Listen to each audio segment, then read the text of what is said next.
भारतवर्ष का इतिहास अत्यंत प्राचीन और गौरवशाली रहा है।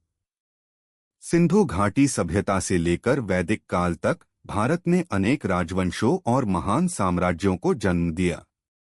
लेकिन जब हम संगठित और विस्तृत साम्राज्य की बात करते हैं, जो पूरे भारतीय उपमहाद्वीप को एक प्रशासनिक इकाई के रूप में संगठित कर सके, तब मौर्य साम्राज्य का नाम सर्वोपरि आता है। मौर्य साम्राज्य भारतीय इतिहास का प्रथम महासाम्राज्य था जिसने भारत के विशाल भूभाग को एक साथ जोड़ा। यह न केवल एक सैन्य साम्राज्य था, बल्कि इसका प्रशासन, अर्थव्यवस्था, न्याय प्रणाली और सांस्कृतिक प्रभाव पूरे भारतीय इतिहास को प्रभावित करने वाला सिद्ध हुआ। लेकिन मौर्य साम्राज्य की यह महान यात्रा कहीं न कहीं उस समय की राजनीतिक उथल-पुथल, विदेशी आक्रमणों और एक असाधारण पुरुष चाणक्य की दूरदर्शिता से शुरू हुई। ईसा पूर्व चौथी शताब्दी के उत्तरार्ध में भारत छोटे छोटे जनपदों और राजतंत्रों में बंटा हुआ था। कहीं गणराज्य थे तो कहीं वंशानुगत राजशाही। उत्तर भारत में मगध एक उभरती शक्ति था।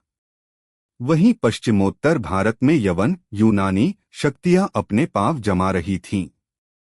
इस काल में सबसे शक्तिशाली राज्य था मगध, जिस पर उस समय नंद वंश का शासन था।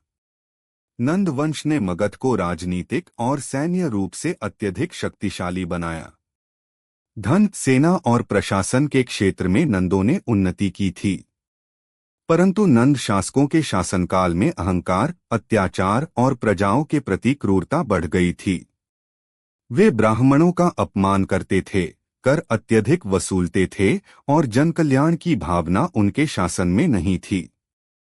यह परिस्थिति सामाजिक असंतोष को जन्म दे रही थी।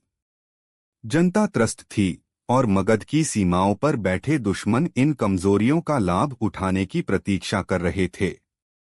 इन्हीं परिस्थितियों में प्रकट होता है एक तेजस्वी, विद्वान और राजनीति का महान ज्ञाता चाणक्य। उसका जन्म तक्षशिला में हुआ था और वह एक ब्राह्मण कुल में उत्पन्न हुआ था। चाणक्य न केवल अर्थशास्त्र और राजनीति का मर्मज्ञ था, बल्कि एक क्रांतिकारी सोच वाला व्यक्ति भी था।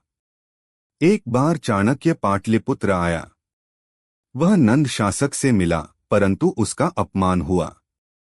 क्रोधित होकर चाणक्य ने प्रण लिया कि वह नंदों को उखाड़ फेंकेगा और एक योग्य, वीर और न्यायप्रिय शासक को भारत का सम्राट बनाएगा।